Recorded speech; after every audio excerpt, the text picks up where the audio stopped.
Assalamualaikum warahmatullahi wabarakatuh. Perkenalkan, saya Yusuf Setioko, mahasiswa Universitas Terbuka UPBJJ Surakarta, Pokjar Salatiga. Pada kesempatan kali ini saya akan melaksanakan praktikum IPA Sekolah Dasar dengan judul Perkembangbiakan Makhluk Hidup Pertumbuhan Perkecambahan Kacang Hijau. Untuk tujuan dari praktikum ini adalah mengamati pertumbuhan dan perkembangan biji kacang hijau. Melalui kegiatan ini kita dapat memahami bagaimana proses biji tumbuh menjadi kecambah dan faktor apa saja yang mempengaruhinya. Untuk landasan teori yang saya ambil, tentunya perkecambahan merupakan tahap awal pertumbuhan tumbuhan baru yang berasal dari biji. Proses ini terjadi ketika biji menyerap air, kemudian embrio di dalam biji mulai tumbuh. Faktor-faktor yang mempengaruhi perkecambahan antara lain air, udara, suhu, dan cahaya. Kacang hijau merupakan salah satu biji yang mudah diamati proses perkecambahannya, sehingga sering digunakan dalam kegiatan praktikum IPA. Dan hari ini tentunya kita mempersiapkan bahan-bahan praktikum. Untuk bahan pertama yang kita gunakan adalah gelas plastik ya. Gelas plastik ini nanti kita akan menjadikan medianya. Terus tentunya biji kacang hijau, lalu penggaris untuk mengamati tumbuh kembangnya. Terus juga ada kapas ini digunakan untuk media juga, media tanamnya juga. Lalu air bisa menggunakan air ledeng ataupun air murni lainnya. Untuk prosedur praktikum kali ini tentunya harus mengikuti prosedur. Untuk yang pertama tentu kita harus menyiapkan botol atau gelas plastik yang akan kita isi dengan air dan juga kapas. Kita harus meletakkan kapas ini ke dalam botol plastik dan lalu dikasih air. Habis itu kita ngasih biji kacang hijaunya ke dalam media yang sudah kita kasih air. Lalu kita akan mengukurnya setiap hari. Untuk mengukurnya menggunakan penggaris ini dan akan saya catat untuk pertumbuhan sehari-harinya. Seperti itu, mari kita lakukan percobaannya. Oke, jadi ini sudah ada labelnya. Labelnya ini sudah tertulis pertumbuhan kacang hijau yang akan saya amati setiap harinya. Ini akan saya kasih kapas dahulu, kapas. Nah, ini kapas. Terus kita akan kasih air. Kita kasih air. Nah, ini secukupnya airnya. Dirasa sudah bisa untuk mengapung kapasnya atau menyerap kapas, otomatis segitu ukurannya. Oke, setelah itu bisa kasih kapasnya dikasih di atasnya. Nah, setelah itu kita kasih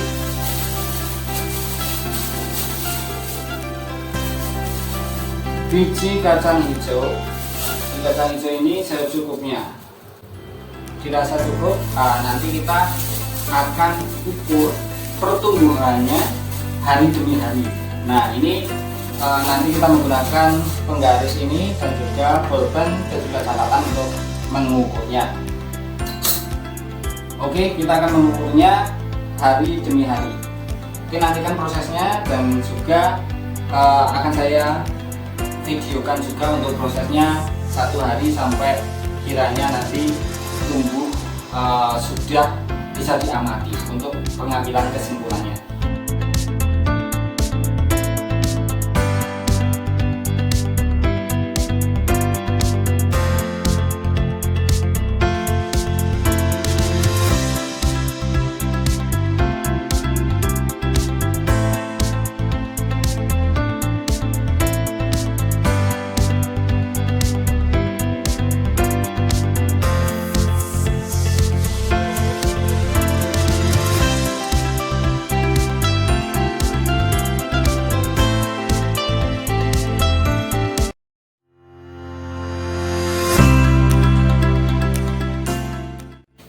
Halo, assalamualaikum warahmatullahi wabarakatuh. Perkenalkan, saya Yusuf Setioko, mahasiswa Universitas Terbuka UPBJJ Surakarta, Pokjar Salatiga. Pada kesempatan kali ini saya akan melaksanakan praktikum IPA Sekolah Dasar dengan judul perkembangbiakan makhluk hidup, perkembangbiakan lalat buah. Oke, untuk tujuan praktikum kali ini adalah mengamati proses perkembangbiakan lalat buah. Melalui kegiatan ini, kita dapat mengetahui bagaimana lalat buah berkembang biak dari telur hingga menjadi lalat dewasa. Untuk landasan teori yang saya ambil pada kali ini, yaitu lalat buah merupakan serangga yang mengalami metamorfosis sempurna, yaitu melalui 4 tahap: telur, larva, pupa, dan menjadi lalat dewasa. Lalat betina biasanya meletakkan telurnya di atas buah yang telah membusuk. Setelah beberapa hari, telur menetas menjadi larva, lalu menjadi belatung, dan kemudian menjadi pupa, dan akhirnya menjadi lalat buah dewasa. Proses ini menunjukkan salah satu bentuk perkembangbiakan makhluk hidup secara bertelur. Oke, untuk bahan dan alat untuk praktikum kali ini tentunya kita harus menyiapkan plastik ya.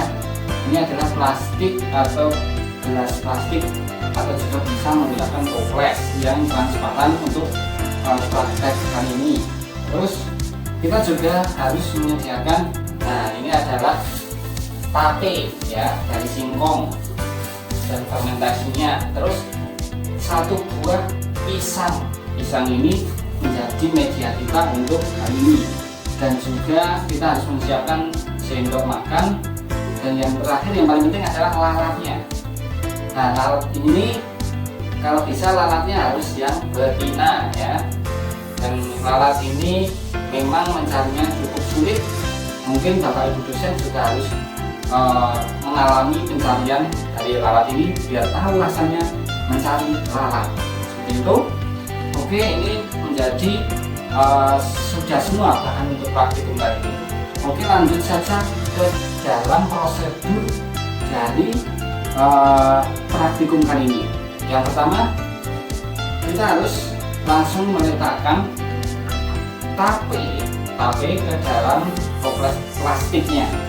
Kita harus meletakkan, ini harus dibuka terlebih dahulu. Oke. Terus kita letakkan tape ini secukupnya saja. Nah, kan terus lah hasilnya akan seperti ini. Kita nyet pakai sendok ya, nyet pakai sendok seperti ini. Nah, ini nanti menjadi medianya untuk lalat itu bertelur. Nah, di situ kita juga harus mengupas pisangnya. Pisangnya harus dikupas ya. Ini terus langsung masukkan saja ke dalam wadah yang tadi kita bikin tadi. Seperti ini kita penyet lagi ya. Ini kita bukan mau membuat MPASI untuk bayi ya, tapi ini untuk media untuk menjadi lalat nantinya seperti itu. Tapi ini hampir kayak MPASI bayi seperti itu. Oke, setelah itu mari kita masukkan lalat ini ke dalam toples ini. Toplesnya harus dibolong ya. Atasnya harus dibolong, boleh pakai sortir atau pakai apapun itu, tapi jangan besar-besar, nanti lalatnya dikerubungi semut itu pasti. Oke, karena tadi udah. Jadi saya bisa berkata demikian karena tadi lalat percobaan pertama itu dikerubungi semut dan mati.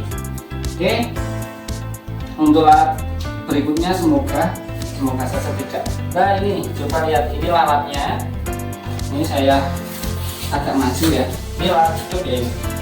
Ini lalat hidup. Ini sulit sekali menangkapnya. Oke, kita langsung masukkan saja. Saya berdoa ini biar tidak terbang. Kalau terbang gagal lagi praktikum saya ini. Ini ya. Bismillahirrahmanirrahim. Oke. Oke. Kita sudah berhasil. Kita tutup rapat. Oke.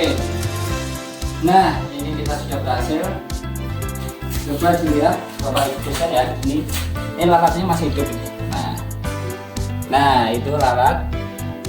Nah, ini kita akan mengamatinya ini berlangsung nanti kalau bisa menjadi lala dewasa, melahirkan telur dan menjadi larva dan pupa. Nah itu sekiranya 7 hari sampai 8 hari kalau berlangsung dalam prosesnya. Tapi kalau bisa lebih cepat lebih baik karena praktikum terbatas waktu juga.